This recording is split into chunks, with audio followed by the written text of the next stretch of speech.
میں 14 سال کی تھی جب پہلی بار مجھے چچا نے پیٹ سے کر دیا۔ میں بچی تھی، نہ سمجھ تھی، ان چیزوں کے بارے میں اتنا نہ پتا تھا۔ میں نہا کر اپنے کمرے میں آئی، شیشے کے سامنے اپنے جسم کا معائنہ کرنے لگی تو مجھے بہت سی تبدیلیاں محسوس ہونے لگی۔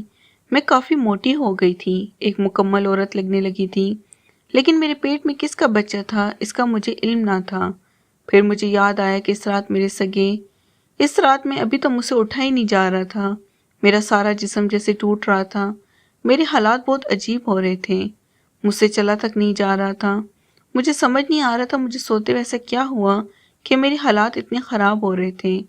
اسی وقت میری ماں گرم دودھ لے کر میرے کمرے میں آئی اور مجھے اٹھا کر دودھ پلانے لگی اور عجیب نظروں سے سر سے لے کر پیروں تک مجھے دیکھ رہی تھی۔ ان کی آنکھوں میں آنسو تھے جو چھلکنے کو بےتاب تھے، مگر اماں نے جیسے ان کے آگے بند باندھ دیے تھے۔ میں نے اماں سے کہا، اماں مجھ سے اٹھا ہی نہیں جا رہا، مجھے نہ جانے کیا ہوا ہے۔ میرا ایسا کہنا تھا کہ اماں نظر چرا گئی اور میں اپنی تکلیف سے کرا رہی تھی۔ 3-4 دن تو بستر سے اٹھ ہی نہیں پائی۔ میری ماں جو ابا نے جانے کے بعد پہلے سے بہت پریشان تھی اور عدت پر تھی، میری طبیعت کی خرابی کی وجہ سے ان کی طبیعت بھی خراب لگ رہی تھی۔ اس دن امی نے مجھ سے پوچھا، بیٹا چاچو نے کل آپ کو کچھ کھانے کو دیا تھا کیا؟ تب میں نے ذہن پر زور ڈالا تو یاد آیا، جی امی یاد آیا، انہوں نے مجھے دودھ لا کر دیا تھا۔ میں نے جب امی کو بتایا تو ان کے چہرے کے تاثرات بدل گئے اور پھر بولی، اس کے بعد کیا ہوا؟ امی کے مسلسل سوال نے مجھے پریشان کر دیے۔ میں نے کہا، پھر تو میں سو گئی تھی نا، مگر صبح اٹھ کر میرے حالات بہت خراب ہوئی۔ میں سادگی سے اماں کو بتائی جا رہی تھی اور اماں کے چہرے کے تاثرات پر غور کرتی جا رہی تھی۔ ان کے تاثرات بار بار بدل رہے تھے، مگر ان میں بس غصہ، دکھ، تکلیف، بے بسی ہی نظر آ رہی تھی۔ اپنی ایک مل کر مجھ سے جدا نہیں ہوتی، وہ میرے ساتھ ہی سونے گئی تھی۔ ایک ماہ گزرا تھا کہ میری طبیعت پھر خراب رہنے لگی۔ اب مجھے چکر آتے، الٹیاں آتی، جی متل تھا۔ جب میں امی سے یہ سب کہتی تو وہ مجھ سے نظریں چرا لیتی۔ اب مجھے پکا یقین ہو گیا تھا کہ مجھے کوئی بہت بری بیماری لگ گئی ہے۔ دیکھتے ہی دیکھتے میرا پیٹ بھی بڑھنے لگا تھا۔ دادی مجھے طاقت کی چیزیں کھلاتی تھی اور بولتی تھی، ان دنوں میں ایسی غذا ہی کھاتے ہیں۔ یہ سن کر مجھے لگتا میرے پاس دن کم ہیں، میں مرنے والی ہوں۔ تبھی دادی ان دنوں میں بولتی رہتی، مجھے اپنی ماں کا دکھ ہوتا تھا۔ بابا بھی انہیں 3 ماہ پہلے چھوڑ کر چلے گئے تھے، بار بار، اور اب بھی ماں کو چھوڑ کر جانے والی تھی۔ میری خراب طبیعت اور بڑھتا ہوا پیٹ مجھے مایوسی کی طرف لے جا رہا تھا۔ میں کسی سے بول نہیں رہی تھی، مگر مجھے ایسا لگتا جیسے میں نے اپنی زندگی کے آخری دن گن رہی ہوں، کیونکہ میں جب بھی کسی سے پوچھ رہی تھی تو سب نظریں چرا لیتے تھے۔ اس کا یہی مطلب تھا کہ میں مرنے والی تھی۔ خاص کر میری امی، وہ بہت دکھی اور پریشان نظر آتی تھی۔ جب میں کوئی بھی سوال پوچھتی تو بس مجھے پیار کرتی تھی اور روتی جاتی تھی۔ دکھ تو مجھے بھی بہت ہوتا تھا، میں اپنی ماں کو چھوڑنا نہیں چاہتی تھی، مگر زندگی پر ہمارا اختیار کب ہوتا ہے؟ جب میں 7-8 سال کی تھی تو ہم یہ گاؤں چھوڑ کر چلے گئے تھے۔ امی ابا کی شہر میں نوکری لگ گئی تھی اور ہم شہر میں رہتے تھے۔ دادی اکثر ہم سے ملنے آتی تھی اور ابا بھی وہاں آتے تھے، لیکن اس دوران میں کمی بھی گاؤں نہیں آئی۔ ابا کی فوت ہونے کے بعد ہم کو مستقل گاؤں میں آنا پڑا۔ ابا کو بھی گاؤں میں دفنا دیا گیا تھا۔ اماں عدت میں بیٹھی ہوئی تھی ابا کا دکھ لینے، لیکن گاؤں میں میرا دل لگ گیا تھا۔ خاص کر چاچو جو ہر وقت میرا خیال رکھتے تھے، مجھے گھمانے لے جاتے، میرے کھانے پینے کے لیے چیزیں لاتے۔ چاچو بہت اچھے تھے، ان کی شکل بھی اچھی تھی، لیکن نہ جانے کیوں امی کو چاچو کا میرا یوں خیال رکھنا بہت برا لگتا تھا اور اکثر مجھے چاچو سے دور رہنے کا بولتی تھی۔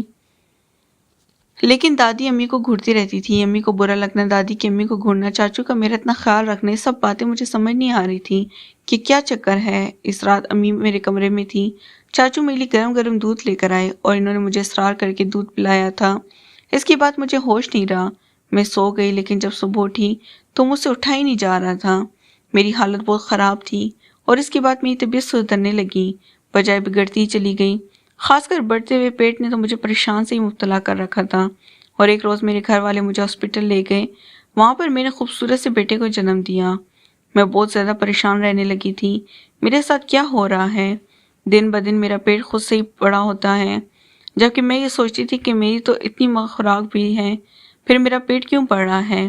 لیکن میں نادان، مجھے علم ہی نہیں تھا میں حاملہ ہوں۔ میں وقت سے پہلے بڑی ہو گئی تھی اور عمر سے زیادہ بڑی لگنے لگی تھی۔